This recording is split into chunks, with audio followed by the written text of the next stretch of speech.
port in PM also has is really good because she can cancel it and just act out of it immediately at the cost of not having a hitbox. Oh, even so, that's fantastic. Yeah. I didn't know that about it. She's really good in that game. Yep. I know we had a Friday Night Tuck Zelda, right? Yeah. He did really well. He double eliminated O'Reilly, which really? you just don't do that. People just don't do that. That is absurd. I did not realize that's how Reflect worked against Game & Watch up there. That's really funny. Yeah, it's a little bit silly. Hey, there's the thing that we mentioned. Yep, just up these out of shield. So, obviously Zelda doesn't want to use too much Fireball in this matchup for Game & Watch Bucket Ice. Right. I assume, at least. Yeah, it's pretty it's extremely reactable just because of how much time it goes into actually throwing it out there. So it is almost always a free bucket. The only times that he's really going to want to go for it is situations in which he has to either get hit by it, do the bucket, or recover. Yeah. If it's going to destroy his recovery by absorbing it, that's kind of the best situation. Yeah. It's just not going to happen much. Because he has a end lag from the cooldown from bucket, right? Right. Yeah, so I can see how that would be a position to put it in. Also, I always forget that it reflects in this game, which is it's so weird. It's terrifying to watch. Right. The old glitch that got patched out where he could just slide around with the bucket. Right. Yeah, the one thing he doesn't have in this game though is the bucket break. Yeah, bucket break was so silly. It was a Did brawl thing. Yeah, so that was a brawl thing for the longest time, where it's if Game & Watch was harder to do in brawl because of how hit stun and DI worked in that game. Yeah. But basically, it's you could ricochet off a wall or slide along the ground if his SDI was good enough, and you just bucket as soon as he got over a ledge and just stop all momentum. And in PM, because of ASDI down, he just lives forever as long as he's not going straight up. It was really ridiculous, and it took them forever to figure out how to code it out. Oh, they actually removed it finally? Yeah, they got rid of it in one of the P+ patches. But it was really, really problematic for the character because Game & Watch was DFC. Yeah, right. But character's still really good in PM, and after watching some at ISU, what's his tag? I'm blanking on it. The Game & Watch player from ISU. I can't tell you. The only Game & Watch player I know from P+ is Drug Creature. Oh no, I'm talking about Ultimate. Oh, Ultimate ISU. Fucking, I know his name. Pikmin? Yeah, that's it. That's him. He's I've played against him on the rare occasion I'll enter Ultimate there, and he's just so good at the character. Yeah. And he makes the character feel impossible to play against. Because it's just spamming fair, dash attack hits is out for 30 years, down smash berries. In most matchups, he does need to approach to get in and actually do his damage, but it's okay because his disadvantage is so good that it doesn't matter if it doesn't work out in his favor in most case situations. Because he just got upbeat to get out of jail free card. Yeah. Jesus Christ, I can't believe he lived that. That was actually surprising. Just very good DI. Okay, so when Game & Watch does the bucket reflect, can Zelda reflect it back, or will that break her reflection? I think she can reflect it back the one time, but because bucket will just stay It'll out. Just stay out for forever. I don't know if it'll get reflected again or break. So does bucket have the reflection until it gets put away, or is there it stops reflecting as he's putting it away? I think it's until it's put away. Okay. The frames that while he's putting it away, I don't know if that reflects because unfortunately there's no animation to it. It's Game & Watch. Whoops. Right? Town. I guess I don't want to die to upbeat Town and City. Okay. Yeah, that's got a higher ceiling then. Right. I'm not at all familiar with the blast zones in this game. I barely know in PM. So this is the funny stage, right? It's a big stage, has taller blast zones by a little bit, and then the side is from the center of the stage, it is the same size blast zone as most stages, but because the stage is longer. It's just so long. Yeah. From the side of the stage, you're pretty close.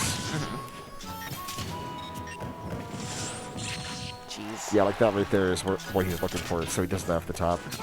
And how reasonable is that out of shield for Zelda? Well, there it is. Okay. It's it's always an option you have to be very aware of. Between that and lightning kicks out of shield, she has some very good options that you have to respect. I said the lightning kicks out of shield are a big deal in PM and Melee. I think in almost every game that's going to be the case, because even in Smash 4, where Zelda was not quite the best iteration, even that was put there. Yeah. And it really looks like he's doing a good job of baiting out these buckets to reflect it and just going behind. He knows where that hit. It looks like he really knows where that hitbox is when it gets reflected, which was like cool to see. Right. It's Phantom is such a crucial part of Zelda's kit that you have to be aware of how it interacts with Reflex. Otherwise, you will fall apart immediately if you have the Reflect move. Like a little bit like that. Yeah, a little bit like that. I think one of the funniest things is Villager being able to pocket it. It's so fully ridiculous. charged Phantom and just like throw it back out whenever. It's like really funny to see. Chair is a funny move to me. Comes out instantaneously, has a little bit of a lasting hitbox to it, and just is so much stronger than you expect it to be. Is it instant in this game? I don't think it's quite instantaneous, like it's not frame 1, but it's pretty quick. It Like is yeah. it has Funny it comes out relatively quickly in PM and I think in Melee, but the big thing about it in PM at least is that it goes away and he can instantly shield.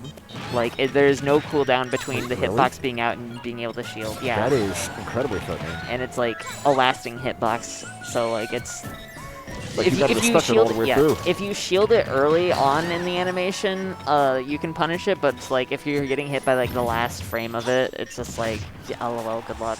Yeah. Guess that's completely safe on shield. Guess I'm gonna die to F smash. Okay. 1-1. Two stock back and forth. Right. Yep. Getting watching this game because of the way his smash attacks are, it can be very explosive. Because down smash sometimes, when it buries, it's a free kill every single time. Oh yeah? When it doesn't bury, it's an ugly angle, but most of the time you can survive it. It's always been his down smash, from what I've seen. It just sends at this like really gross angle. It's just like, you're dying. The speedrun angle. The speedrun. AJ, just so you know, for the bracket link, you can just change it to smash.gg/belong launch. I tried smash.gg/belong and it didn't work and I was disappointed. Yeah, right? But belong launch, though. Right, anyway, Smash Roll. This is Yashill's like favorite stage. This is such a comfort pick. My friend main Zelda when like the occasion he would play, and he liked this stage because of the cancels off the platforms. Yeah, cancels off the platform are really, really good. You get a lot of control off the Phantom, and yeah, it just works out really, really well. I can definitely see that because like you can like charge Phantom under that platform, and they have to drop through it in order to like break it. Right. Which I don't know how good is that to like go for breaking the Phantom instead of avoiding it. Oh, it's worthless. Unfortunately, it is worthless.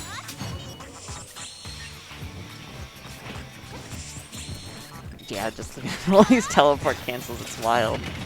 Just trying to get in somehow. Yeah. So like, is Zelda considered like not a very good character or mid-tier or? Still not a very good character. There's mixed opinions because there's like such little Zelda experience across the board for most people. I think people that know what the character can do probably place her in mid-tier. If you have no idea what the character can do and don't have the experience, then you probably pick low tier. But stuff like that where you can get the cancel and the hitbox out is so ridiculously good because even if they block it, you have no end lag there.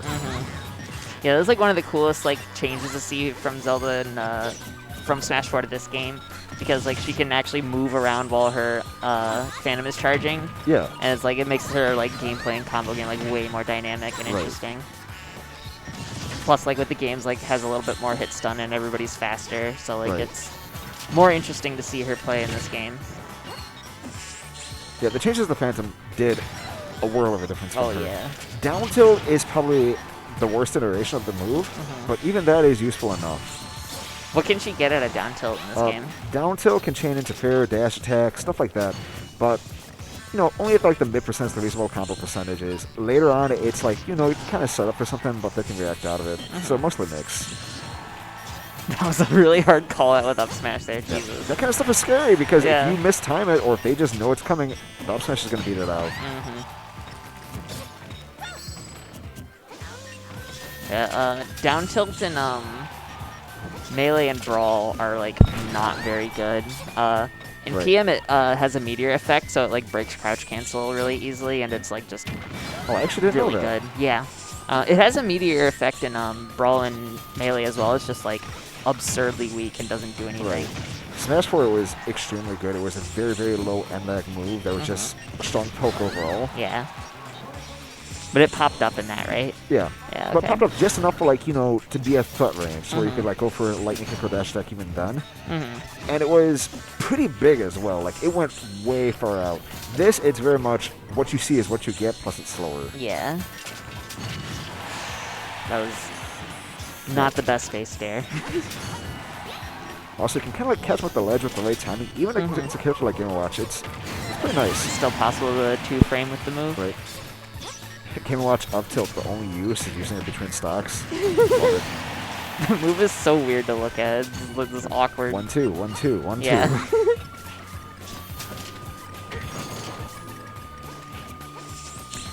I really want to know what the 95 tag is. Yeah, I thought it was 9S at first, because like a Nier Automata reference, but nope, 95, yeah. I don't know. I don't have my glasses, so I can't see shit. It's his kill confirm percentage. I guess. I don't know. That actually worked. That's funny.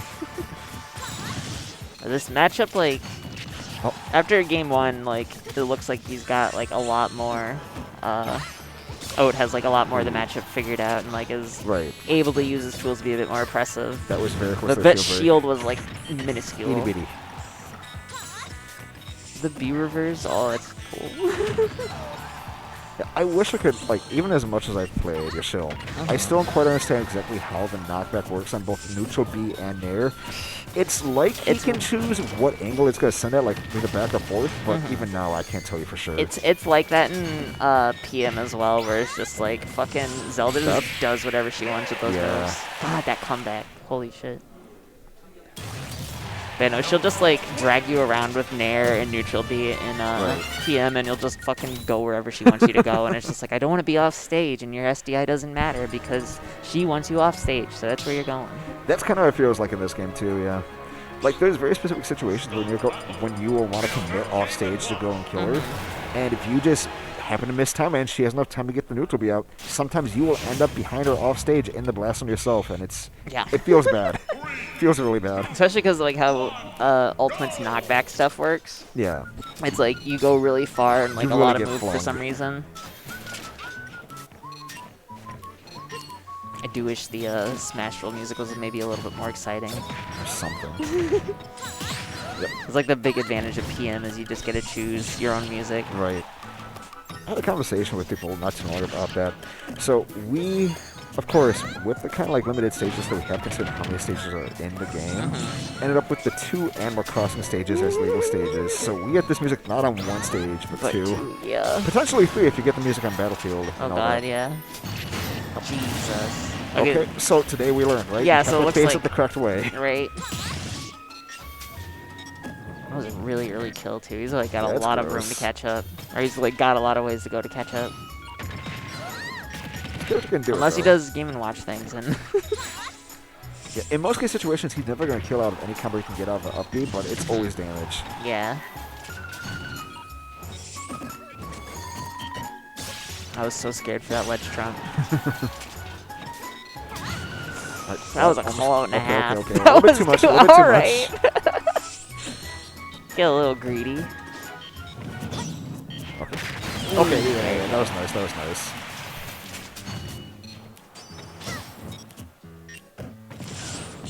There's no way. No, oh my god.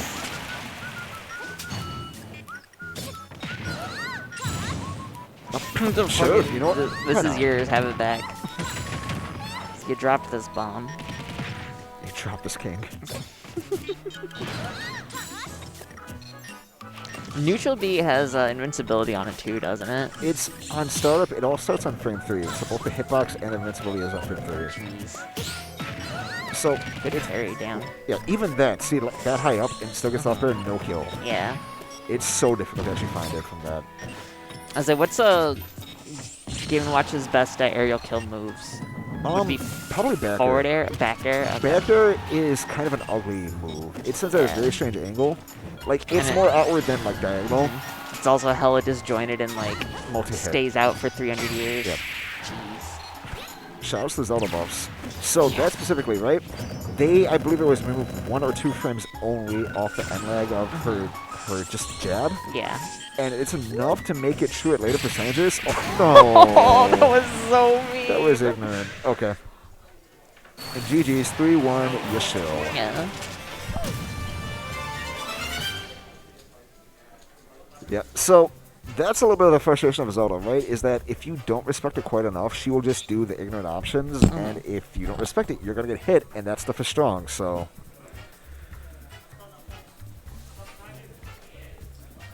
And she is a really interesting character to watch, I think. Like, I don't know, but I also enjoy watching stuff like Puff Dittos, so, like... So my opinion might not be the best on that, but, Well, like, even for me, I play the character constantly. I don't quite like playing the character, but watching the character, I think it's funny as hell. It's a very funny character. And Game Watch is also, like, really interesting to watch, too. as one does. Okay, so we got the very straightforward names into Papa Clutcher and Asian Kung Fu Generation, also known as Yumu. Generation spelled with a J. He says it's a reference to a band that does... I don't know. Yeah, I couldn't tell you. I have no idea. It is Yumu, though, so...